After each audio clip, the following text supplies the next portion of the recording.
नमस्कार, आप देख रहे हैं जनसारथी न्यूज। ग्वालियर में मध्य प्रदेश के विधानसभा अध्यक्ष नरेंद्र सिंह तोमर और सांसद विवेक नारायण शेजवलकर ने फीता काटकर नए बने ईपीएफओ क्षेत्रीय कार्यालय भवन का उद्घाटन किया। लगभग 12,500 वर्ग फुट में सर्व सुविधा युक्त ये कार्यालय भवन ग्वालियर के विकास में एक और नया आयाम बन गया है। केंद्रीय वन एवं पर्यावरण मंत्री भूपेंद्र यादव, केंद्रीय नागर विमानन मंत्री ज्योतिरादित्य सिंधिया और केंद्रीय श्रम और रोजगार राज्य मंत्री रामेश्वर तेली इस कार्यक्रम में वर्चुअली शामिल हुए। विधानसभा अध्यक्ष नरेंद्र सिंह तोमर ने इस मौके पर कहा कि खुशी की बात है कि मुझे कर्मचारी भविष्य निधि संगठन के इस क्षेत्रीय कार्यालय के शिलान्यास और उद्घाटन दोनों ही कार्यक्रमों में शामिल होने का सौभाग्य मिला। पौधे जब वृक्ष बनते हैं तो उनको देखकर अलग प्रकार के आनंद की अनुभूति होती है। ऐसे ही आनंद की अनुभूति आज मुझे ईपीएफओ के कार्यालय के उद्घाटन करते समय हो रही है। मैं इस अवसर पर अपने सभी इस अंचल के मजदूर भाइयों को बहुत बहुत बधाई देता हूं, बहुत बहुत शुभकामनाएं देता हूं।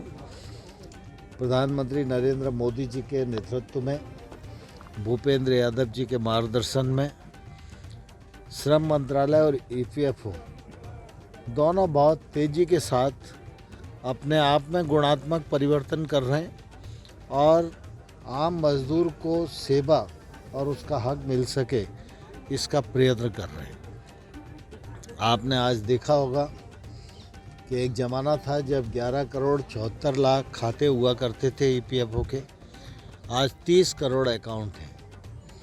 4 करोड़ मजदूर हुआ करते थे, आज 8 करोड़ मजदूरों के रजिस्ट्रेशन हैं। कई लोग कहते हैं कि रोज़गार कहाँ है।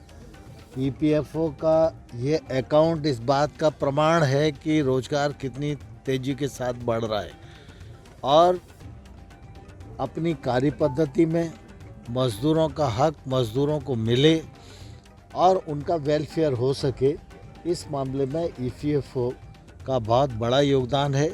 यह हमारे देश का 6वां सबसे बड़ा वेलफेयर का ऑर्गेनाइजेशन है।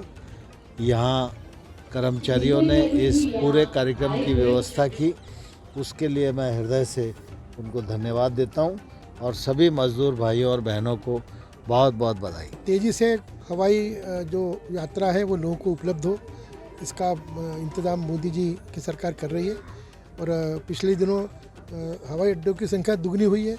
अपने अखबारों में पढ़ा 1,000 500 एयरक्राफ्ट कंपनियां खरीद रही हैं।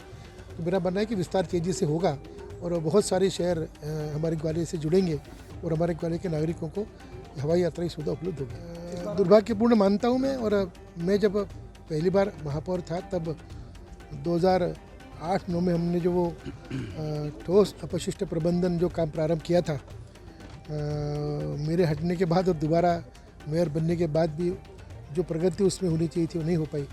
और मेरा मानना है कि मूल कारण हमारा उस स्मार्ट सिटी परियोजना 2 से हटने का यही है। उम्मीद करता हूँ उसको हम और सुधारेंगे और भविष्य में और हमको मौका मिलेगा कि ग्वालियर के विकास के लिए हम और अधिक संसाधन जुटाएं। जनसारथी न्यूज में फिलहाल इतना ही।